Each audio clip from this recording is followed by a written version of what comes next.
Lamar Jackson is a very difficult player to fairly discuss because he has the accomplishments through 3 years that 98% of all players in NFL history would dream for.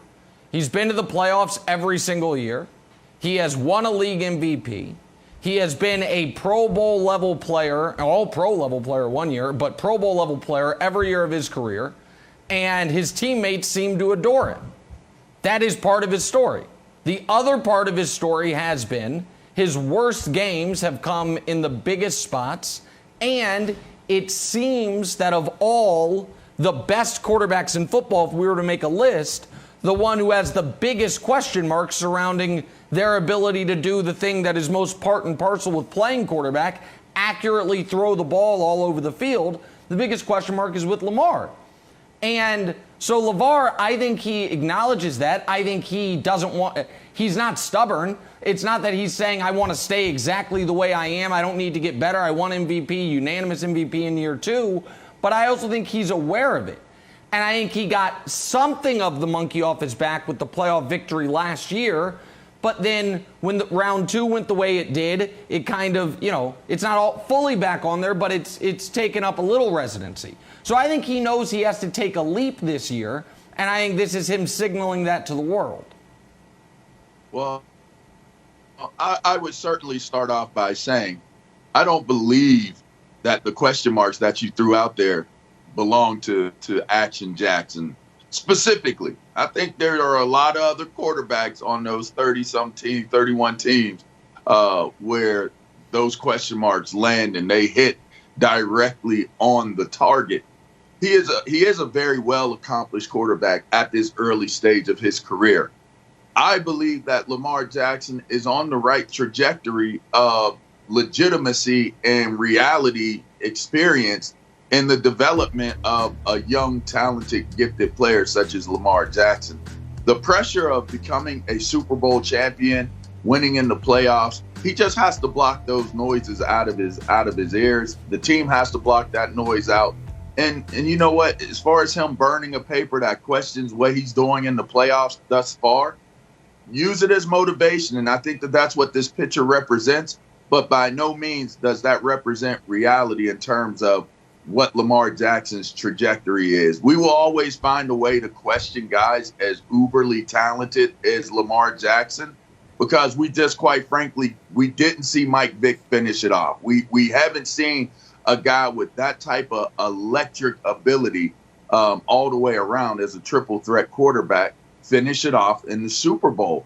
So there's going to continue to be that question because it's easy to write stories. It's easy to cover stories such as this with someone as polarizing as Lamar Jackson. But I think he's fine. Yeah, so much to this story. I mean, we can talk about this for an entire hour, this topic. There's so much to it. It's complex. This is Lamar Jackson showing us that the great players, super successful people, they listen, they care.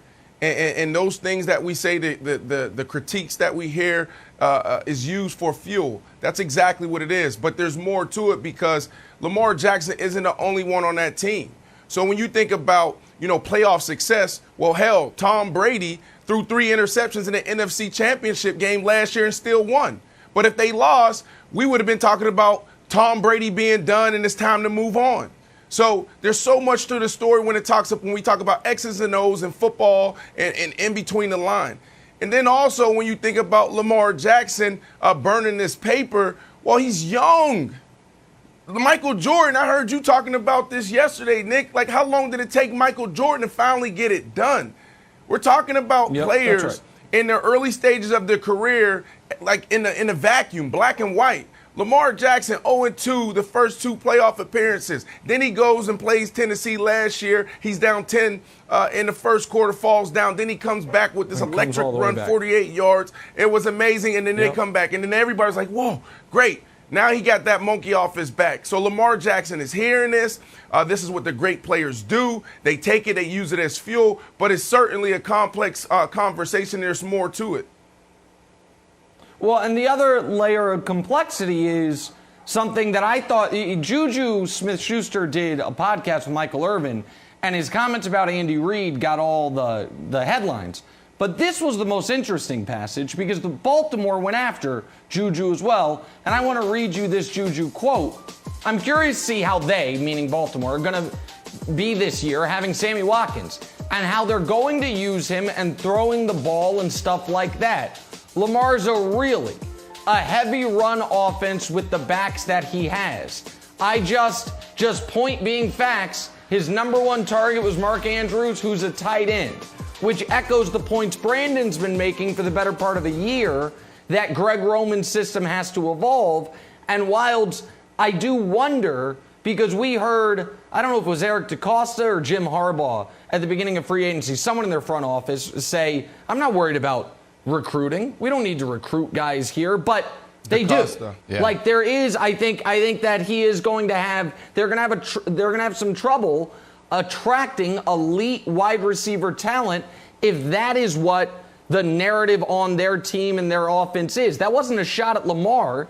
It was seemingly a shot at how they run their offense, which I think is going to become somewhat of a self-fulfilling prophecy, Wilds. Like they're tough to get receivers there, so they run the ball more, and then they run the ball more, it's tough to get receivers, right?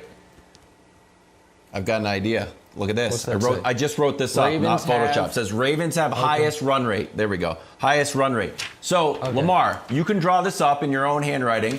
Boom, IG, torch it. Oh, hey guys, we're not going to run the ball that much. Wide receivers come my way. Because LaVar, I think the issue is this.